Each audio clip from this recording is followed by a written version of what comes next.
Guys, my name is Dennis Lee. I'm doing this video for my computer security class. My instructor for this course is Faiza Colleen. I decided to talk about Microsoft Outlook's encryption email system, especially when sending sensitive information via email. You want to make sure it's encrypted. A lot of businesses do use Microsoft Outlook, and Microsoft Outlook has its own built-in encryption system. There are certain requirements that are needed in order to get this working, which I'll go over later in the video. Also, I'll demonstrate on how to send out an email externally using Outlook and how to encrypt it when you're sending it out externally.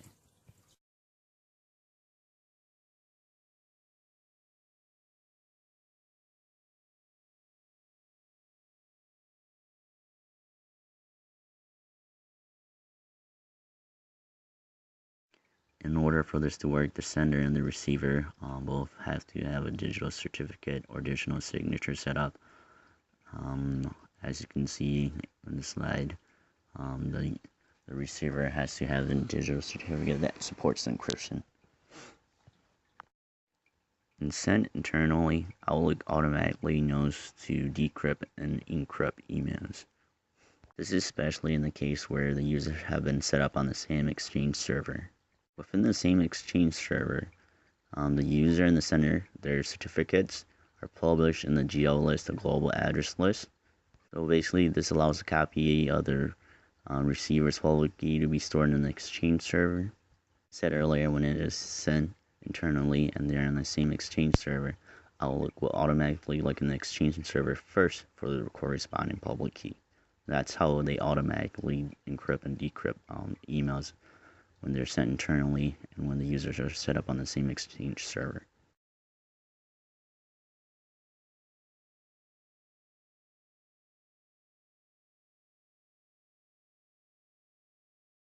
When an encrypted email is sent out externally, the person receiving the email can access the encrypted data using a temporary key, which I'll show later during the video. So whichever email the encrypted email was sent to, only that specific email can access the temporary key. I'll show you later during the video as well. And without this key, the user will not be able to access the data that's been encrypted as it's been sent out externally.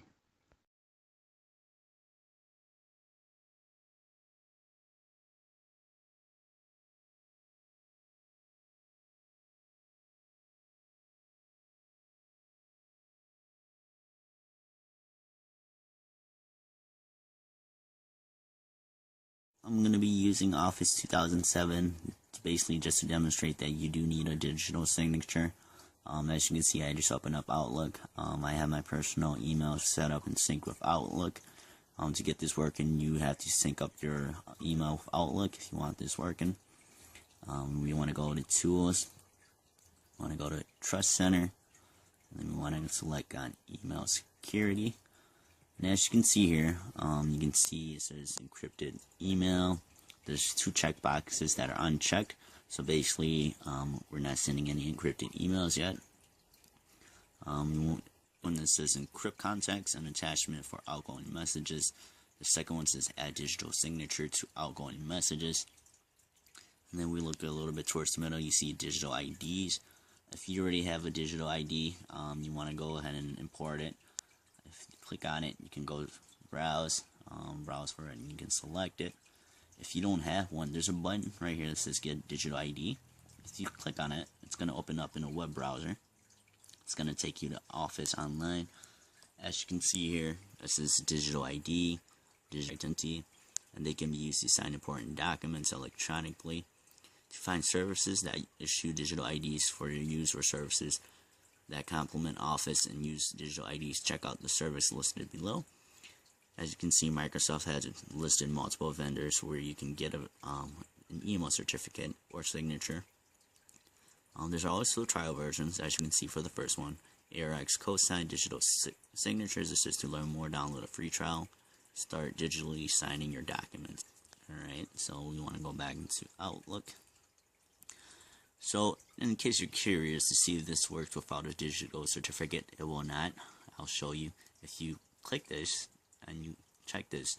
So now, after the changes, it's going to try to send an email and encrypt it. So we'll go ahead and click OK, and I'll demonstrate what we get.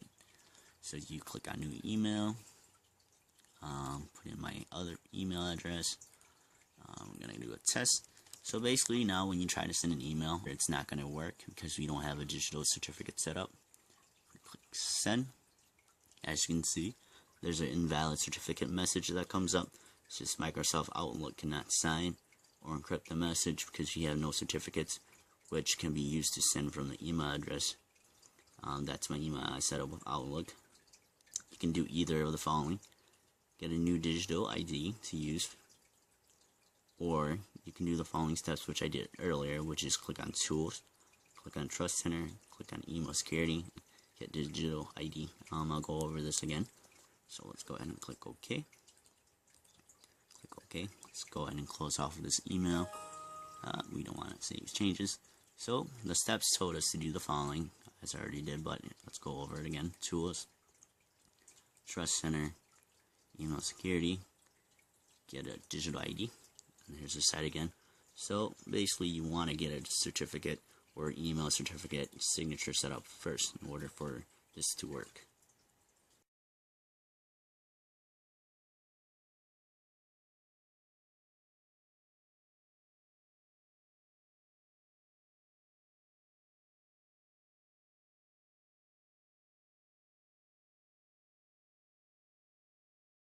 I'm going to send it out to an external email address, sending one non-encrypted, as you see the one on the left hand side in the subject line.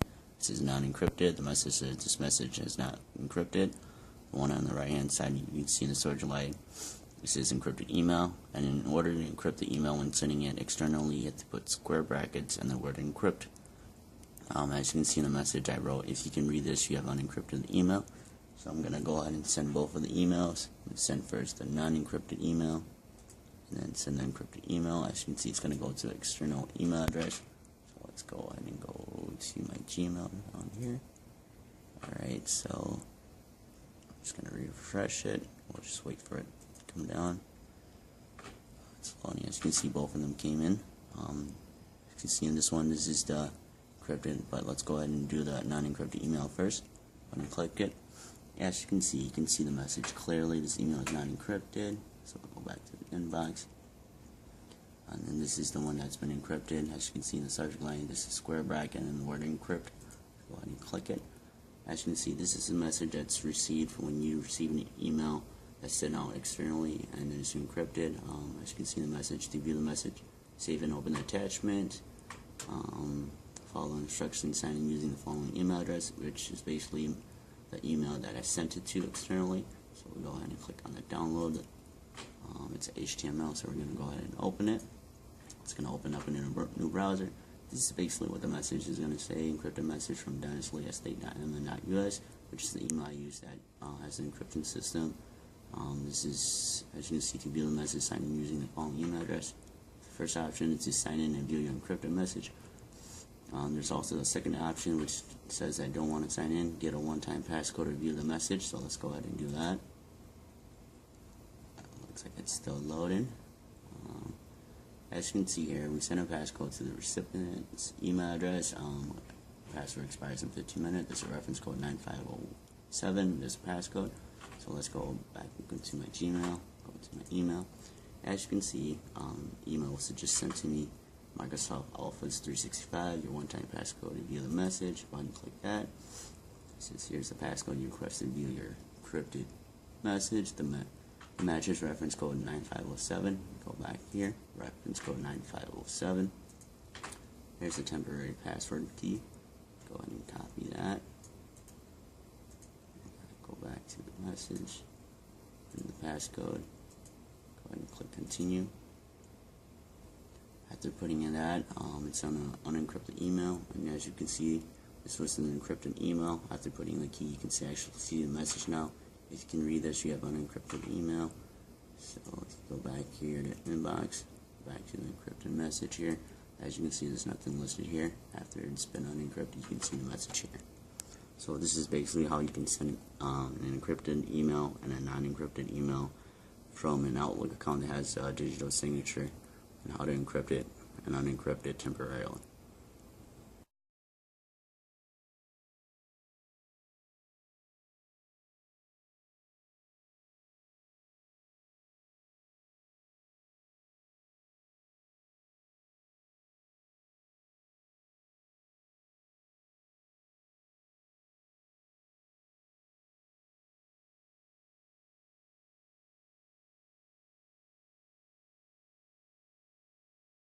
I want to demonstrate yet again that the temporary key will always be different. As you can see, this is one of the first ones that I had. If we want to try and access it again, we're going to have to get a temporary key again. It's going to be different. So if we want to go ahead and click open, same process. We want to use a one-time passcode. Wait for it to load. It should give us a different reference number. Also here, I want to click on email. Here's the new one. As you can see, here's the passcode, reference code number 2103. 2103.